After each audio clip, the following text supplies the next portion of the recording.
Get Up Nation.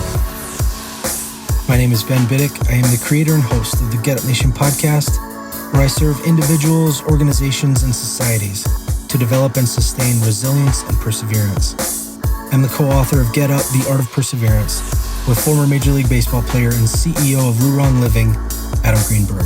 The Get Up Nation podcast is brought to you in partnership with GotYourSixCoffee.com, where Navy veteran Eric Hadley is committed to serving first responders, veterans, and their families through a variety of nonprofit organizations. No stranger to adversity, Eric has fused the necessity of coffee with his passion for public service. You're already purchasing coffee. Why not empower your coffee with purpose?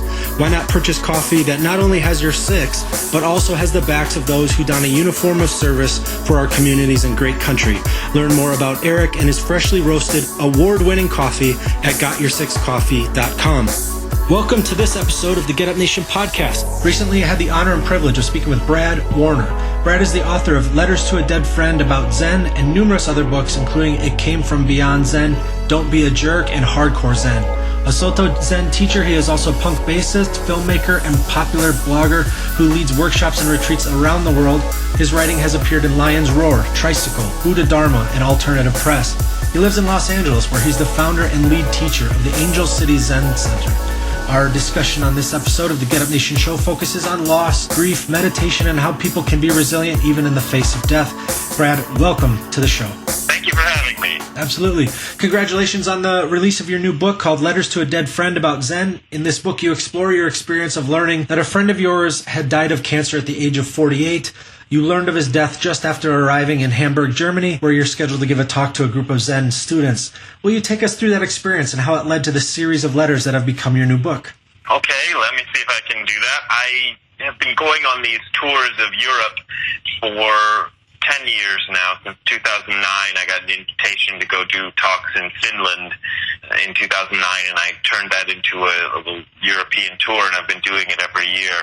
And the year 2014 was the one where two people actually back in America who were people that I knew from the old punk rock scene. I was part of that scene in Northeast Ohio in the early 80s. And I guess I still am, sort of. I learned that they were dying. I visited one of them a couple of times before I did the tour. And so I kind of knew what was coming. We all kind of did. And I'd been emailing with one of these friends throughout the tour, and then I stopped getting responses. So I thought, okay, well, this must not be good. And then pretty much the next thing I heard was that he'd passed away. And I was scheduled to give a talk the next day, not the day that I heard it, but the next day. Yeah. So I just kind of wandered around Hamburg and ended up in this pizza shop where I had this diary that I keep on tour all the time. I just carry it around with me. And I sat in this pizza shop in Hamburg and wrote this, what came out sort of like a letter to him, to the guy I just heard died. And a few years later, when I was trying to come up with an idea for a book, I decided to kind of write a book about really basic Zen stuff. And I wasn't able to get into it because I just kind of found myself getting bored by my own writing until I went back and looked at some other material that I had, including that diary, and the idea hit me to write the book about basic Zen as a series of letters similar to the one that started it all off. And that's how the book came to be. The first letter in the book is almost verbatim what I wrote in my diary, and the rest are not, but they follow along the same lines. Yeah, I'd like to talk about that. You discovered the value of meditation while immersed in the punk rock music scene. Will you share what led your interest in meditation at that time? How did that engage you, or how did you come across that in a way where that's something that you wanted to pursue and explore? Well, I kind of came across it by accident, almost. I had some interest in the subject because I was trying to be a philosophy major, and I had some stuff that happened as a teenager. My parents sort of sat me down and told me we had this terrible genetic disorder that ran in the family that could affect anybody who was born into the family, including me. So that set off a lot in my mind. At the time, I wasn't really aware how much that impacted me, but later on, reflecting on it, I realized that was really the catalyst. So I was taking all these philosophy classes, and I saw this class called Zen Buddhism, which I I didn't know. I wasn't looking for Zen Buddhism or trying to. I'd barely heard of Zen Buddhism. I knew basically that it was some Japanese religion. And I took this class, and it turned my head around. I'd been part of the punk rock scene in Akron and had played in bands, one band in particular, Zero Defects. And I got into that because I thought that these were the people at the time who had a handle on what was going on. I mean, they weren't incredibly brilliant people or anything, but they were taking a realistic approach to the world, like being honest and kind of looking at things in a clear-headed way. And when I discovered the Zen people, or the Zen philosophy, I thought, oh, these guys are doing the same thing, but they're taking it 10 or 20 or 1,000 steps further and really, really digging into what this world is and what it means to be human and all this. And I liked the meditation practice that they did, and I just started doing it every day. Although I didn't tell people about it, which is kind of dovetails along with this book. Like these friends of mine who I knew in the punk scene, I wasn't going around telling them, hey, I'm doing Zen now and I'm really into Zen. I just kept it, I wouldn't say I kept it a secret, but I decided it wasn't the kind of thing I wanted to talk to people about, because I don't want to be one of those guys who doesn't talk to you about their meditation practice. Will you share your experiences in Japan? And it sounds like you spent 11 years there? 11 years, yeah. Let's see, I originally went over there as an English teacher. I got a job with what they call the JET program, which is Japan Exchange and Teaching. And I'd been studying Zen for about 10 years by then in America with an American teacher. So I knew Zen came from Japan, but my teacher had also said you'd be lucky to find anybody in Japan who will teach you Zen, because Zen has changed in Japan, and it's more about directing funerals and things like that, and you don't find many teachers who are serious about it. And for the first year that I was in Japan, I discovered exactly what my American teacher had said. In my second year, I got a job for a film production company called Tsuburaya Productions, which specialized in making giant Japanese monster movies. Like the founder of the company had been the special effects director for most of the Godzilla films, and he was passed away by then, but the company carried on in that tradition, although somebody else owned the rights to Godzilla, so they made other films. So I worked there, and I was in Tokyo. That the first place I was in Japan was a smaller town. And in Tokyo, I found this teacher named Gudo Nishijima, who was one of the few people out there really teaching Zen, and he spoke English, and he taught in both English and Japanese. So I went to his English language classes because my Japanese wasn't that great at that time. And he's the one who, after several years of being with him, he decided he wanted me to ordain, which I initially thought was a crazy idea, but I finally kind of said, okay, let's do this thing, and I ordained, and then I wrote a book about it, and then I came back to America, and a lot of other things happened. In reading your book and going through those letters that you wrote afterward, you have, obviously great humor and insight, just had me roll in at times some of the things that you were talking about and your unique perspective on it. And how you describe how you never wanted to evangelize a dying person, with your beliefs. But this book seems like a sharing of something that you have found in your life to be profound and helpful and keeping you resilient and facing challenges and adversity. And so how has the writing of this book honored your friend's life, helped you through your grief process, and now is helping readers gain an understanding of how they can grieve and grow after they lose loved ones or have adversity in their life? Wow. That's a big question. It was good for me to do this. The character of Marky in the book is a composite of two friends who died, but there was definitely more of one of those friends than the other in the book, and he's the one I visited when he had his cancer, and he knew he wasn't going to live long.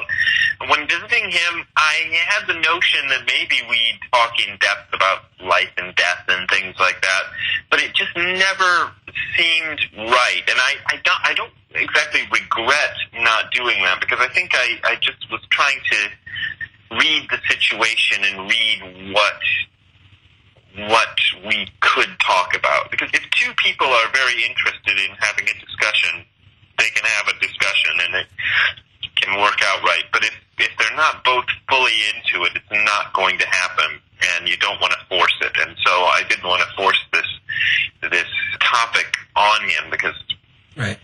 Who wants that? Right. And so I never really talked to him about Zen or anything, but I later thought, well, there's a lot of things I could have said, and maybe I'll put that in a book. So putting it in a book kind of helped, because at least now I know it's out there. You know, it's out there for somebody who might be receptive to it now. Right. As far as any feedback on the book, what was interesting was I did another tour of Europe this year in June and July, and rather than giving normal lectures like I usually do, I decided it might be interesting to read the letters to my friend, because they're written from cities in Europe, and I thought, well, I'm going to some of these same cities. How about if I read the letters in the cities that they're written from? And I did that and recorded it, still waiting for them to give me the final word on the audiobook, but I've already turned it in to audible.com, but it's going to be the audiobook. So the audiobook is read in front of these audiences, and the response I got from those audiences was really, it surprised me, because I didn't know what was going to happen when I read this stuff. You know, maybe people would just be bored with it, or, you know, maybe they'd feel like, you should have prepared a better lecture than that or something. I never know. And I got a really strong response. So I think the book is something special.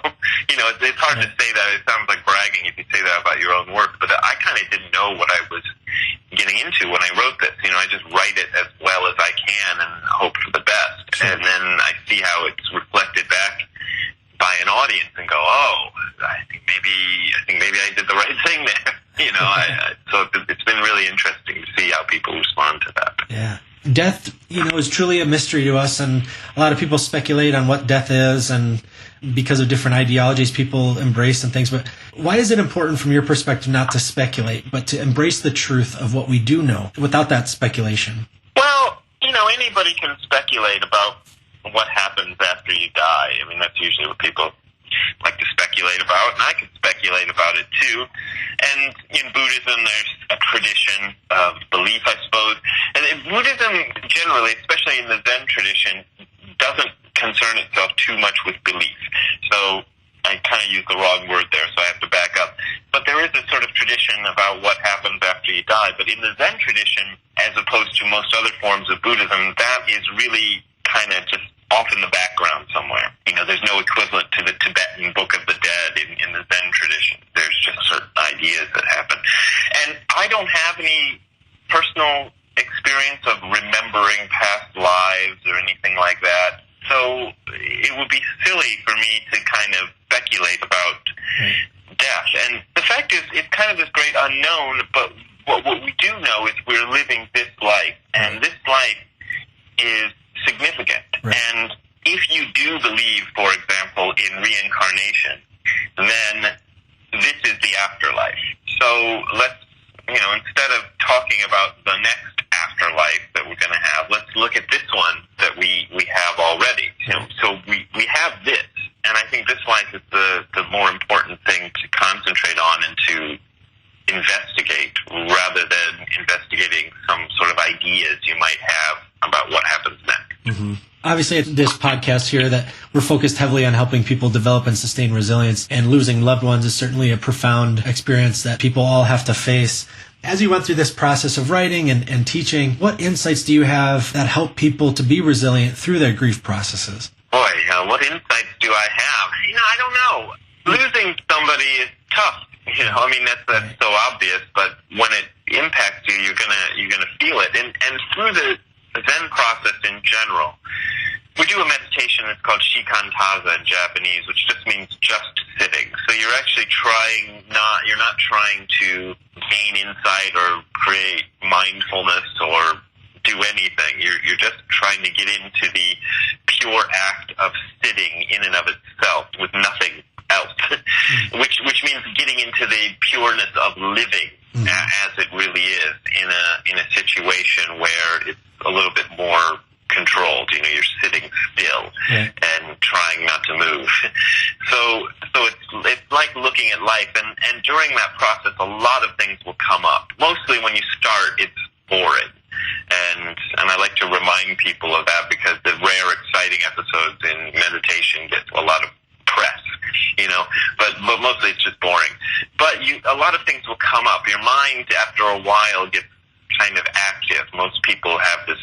A lot of people assume that means they're doing something wrong in their zazen, but they're not doing something wrong. That's just what happened. And the mind will start throwing up all sorts of stuff that, old memories and just emotional traumas you might have been through and so on. And you learn to sit still with all that and just allow it to happen. And that sort of approach has been really useful when it comes to grief and loss and things like that, because a lot of things come up during grief and loss. And having had that experience of just allowing everything to come up as it will in my mind for so long, I see the same sort of things happen around grief and just go, okay, there's that feeling. I can just allow it to be. I don't have to force it away, and I don't have to wallow in it, like a pig in mud or something. I just allow it to be, and that's been really useful. I don't know if it sounds that great when it's just spoken out loud, but just learning how to accept anything that comes into my mind has been really useful in terms of when something really, tragic comes into the mind. Absolutely. How does that acceptance of impermanence help us not only to live well, but also establish deep gratitude for the time that we've been given? Well, impermanence is a big deal in Buddhism, and one of the things that we sort of like to emphasize in this tradition is that everything is impermanent. So this conversation we're having is impermanent, and the words that are just falling out of my mouth are also impermanent. So every second is the experience of impermanence. So people sort of, when they're first introduced to this idea of impermanence, they sort of think of, well, permanence, they have this idea of permanence, that permanence is actually a thing, and that impermanence is this sort of anomaly that comes along and interrupts your permanence.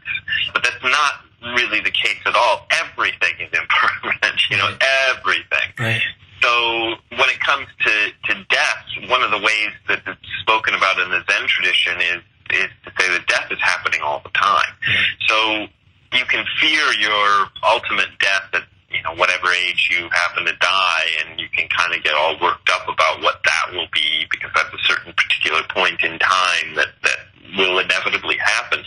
But you also start to notice, if you're working with this sort of outlook, that every moment is a kind of death, and it just disappears, and you can't go back and find it again. So, living with that sort of outlook has been real useful, because I no longer believe in permanence. I only believe in impermanence, and I know that it's all impermanent, which doesn't depress me. You'd think you'd get depressed by that, but it's actually like, oh, this is just kind of this great forward motion that I'm going through in life, and it all just sort of disappears no matter what I do. So I might as well enjoy the ride while it's happening is a better strategy. Yeah, it's profound when we stop trying to deny the fact that we're dying, and it's helpful when we don't just pursue pleasure and run away from pain, but to actually accept everything that's happening as it is in the present moment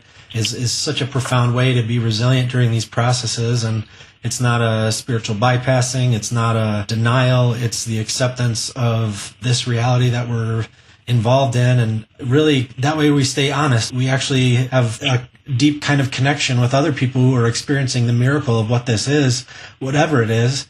And to have read your book and to learn from the insights that you've put forth and what you're teaching, it's profound to really take on this aspect of impermanence, to experience that in our lives, to really treasure the people that we have these moments with, and then just moment to moment, that really does reduce fear, reduce anxiety, reduce these types of things, and leads to a much healthier mentality and healthier relationships. So I love what you're doing. I love your insights here. Well, thank you. Yeah, it's sort of a process of constantly letting go, rather than sort of clinging on to things that aren't going to last anyway. Right. So you just let go of everything. Yeah, there's definitely a liberation in that, and when people truly understand that, it's invigorating, it's exciting, it doesn't lead to a kind of depression, it does the opposite. So I hope that people listening here, if they are clinging to permanence, if they are trying to think that life will be improved somehow if I get a promotion or more money or